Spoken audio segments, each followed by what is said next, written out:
Bibigay lang tayo ng comment dito sa comment sa mga sinabi ng mga taga Bisaya, yung mga taga saan ba yan? Yung mga taga Masbate, yung grupo ni Boy Angas.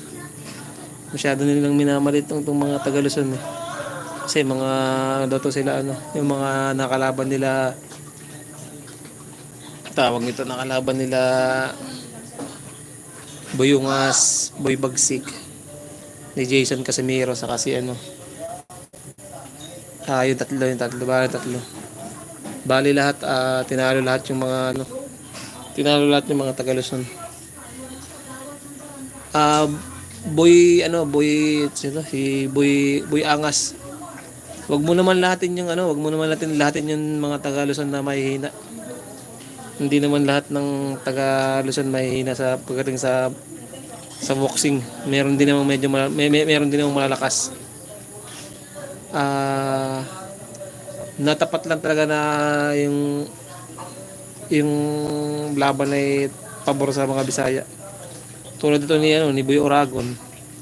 Hindi naman to tawag doon, hindi naman to talagang boksingero eh.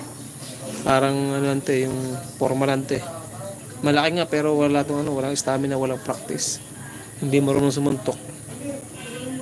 Si Rendon naman, Rendon si Jormil. Naman to tawag doon, yung bunganga lang to. Hindi to yung yung tawag doon. Hindi to yung talagang boksidor. Hindi katulad ni Jason. Si Jason kasi trainer to ni Boy ni Champ, People Champ, Casimiro, General Casimiro. Kaya malakas to si Jason Casimiro. Kaya mga taga Masbate, ang grupo ni Boy Angas, huwag niyo nang maliitin yung mga taga Luzon. Baka pag napalabang ka naman kayo sa Luzon, sabihin niyo naman hindi pala mahihina ang taga Luzon. Kasi yung mga naglaro sa Battle of YouTuber na mga taga Luzon, mga mga taga Maynila yun, hindi sanay sa bundok yun, kaya yung pagdating sa bakbakan talagang hindi sila tatagal. Mahina yung stamina nila. Kaya yung yung tawag dun, yung dapat ang makatapat nyo din yung mga probinsyano din. Pero pag lumaban to si Boy Angas kay Boy Tato, sigurado may kalalagyan to eh. Pero pag si Boy Tato, papalag ako dyan eh. Saka dito kay Boy Angas, papalag ako dyan. Si Boy Angas sigurado kakayanin ko to eh. Mataas lang to pero siguro kaya ko to eh. Kaya ko to sa boxing. Pero pag si tawag doon, si Jormel, mahina talaga yun. Hindi ubra yun sa'yo. Hindi ubra yun sa mga Bisaya, Jormel. Si Billy Jack meron, medyo meron, may tawag doon, may papalagyan si Billy Jack pag si Billy Jack. Pero pag si Jormel Borrego, kita mo naman ang galawan. Mahina, medyo mabagal gumalaw. Tapos yung stamina hanggang pang 1 round lang. Hindi pa natapos yung 1 round, surrender na eh.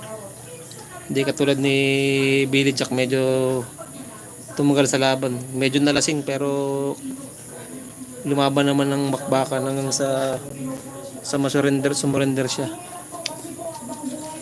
Pero pag ito tawag dito si Boy Bagsik, palag din ako dyan eh. Boy Angas, Boy Bagsik, saka Boy Tato. Papalag ako dyan pag siset mo na yun ni Boss MG na kalabanin naman yung taga Quezon naman.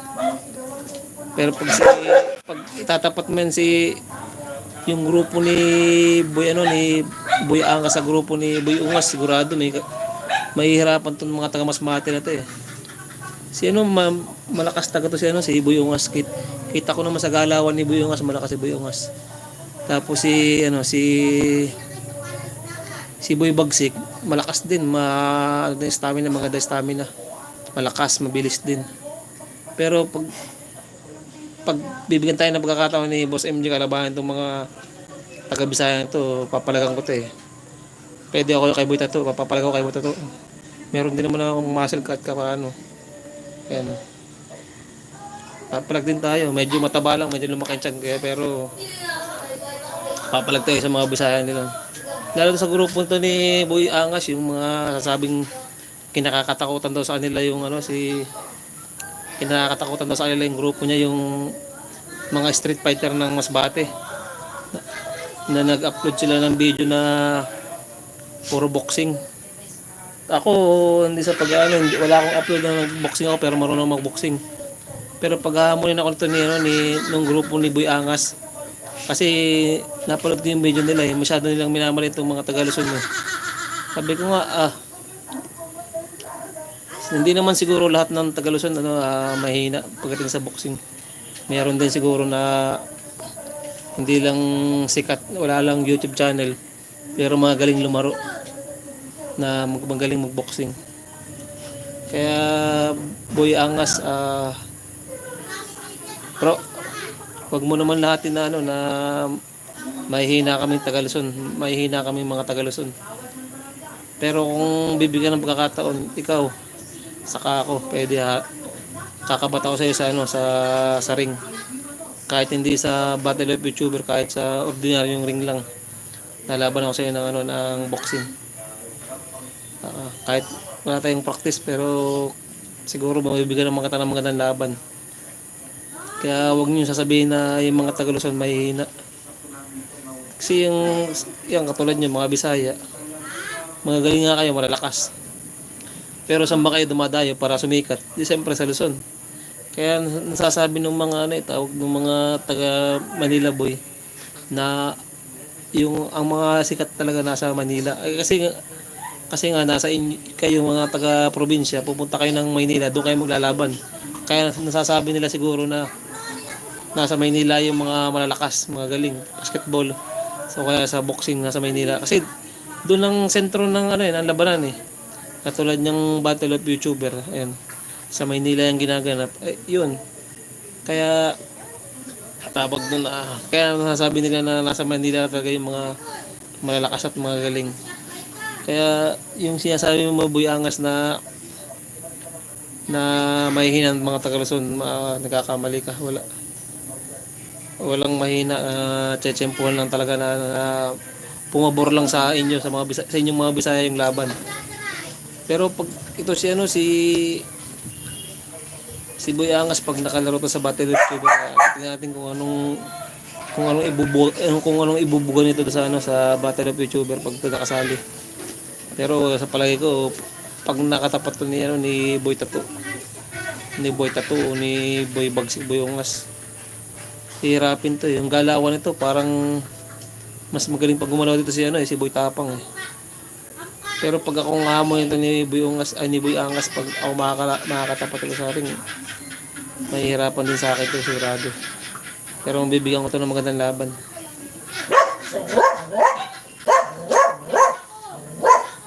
Kaya Boy Angas, hintayin kita, sumunod ka sa sa live ko na to na yung sa sinabi mong mahihina yung mga taga Luzon. Nagkakamali ka Boy Angas. Yan.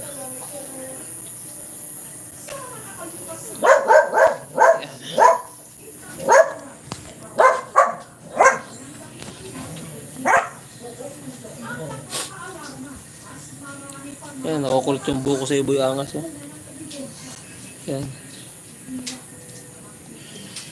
Sayang kung malapit lang yung lugar niya nila Boy Angas, dadayuin ko ito Kaya pag-sparring ako dito Kaya lang malayo yung lugar nila Boy Angas. Hindi tayo makadayo ng sparring. Pero pag dumayo dito sa Luzon, napatapat tayo sa atin yan, na tawag doon yung pinagbigyan tayo ni Boss MG na makalaban sa Battle of YouTuber. Sige, siyempre para gumanda yung laban sa event, bibigyan natin yung best natin. Katulad niyan, dapat to sila Billy Jack, kasi ito yung laging mga player dyan Billy Jack, Rendon, tapos to yung kapatid niya si Jormel, dapat pinaghahandaan nila yung laban. Dapat magte-training sila. Nag, para mabigyan naman nila ng magandang laban yung ano yung palaro ng ano ng Battle of YouTuber. Kasi katulad niyan, one round lang surrender na. Di walang mapakitang magandang laban na kaya naman sa mga taga Bisaya sabihin may hina yung mga taga Luzon. Ano baby? Ano baby? Sabihin mo baby, malalakas ka. Pakita mo nga baby yung boxing mo, pakita mo nga suntok. Pakita mo nga suntok. Pakita mo nga suntok ng boxing, bili. Pakita mo nga. Bili, pakita mo nga suntok ng boxing, bili. Pakita mo nga. Boxing nga. Pakita mo boxing, bili, boxing. Galing ay. Eh sabi nila bebe, mahina na tayo yung mga bebe, mga taga Luzon eh. Mahina na tayo mag-boxing. Ayan o. Pakita mo nga bebe, pakita mo boxing. Boxing.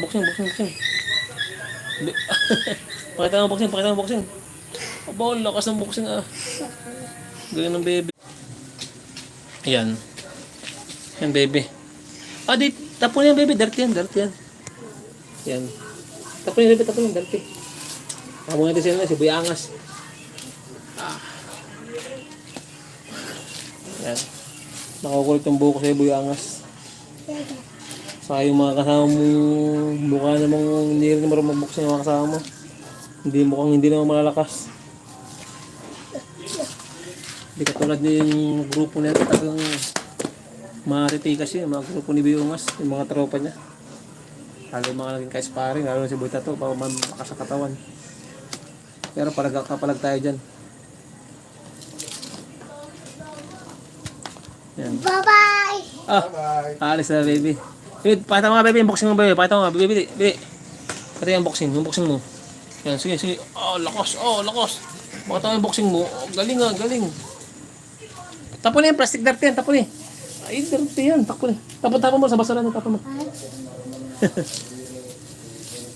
Tapon mo, dirty yan, tapon eh.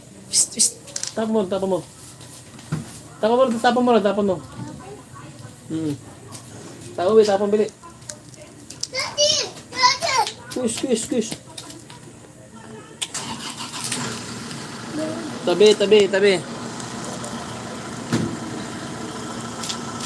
Yeah. Yan, paalam na mga kaningdik. Maraming salamat. Thank you very much.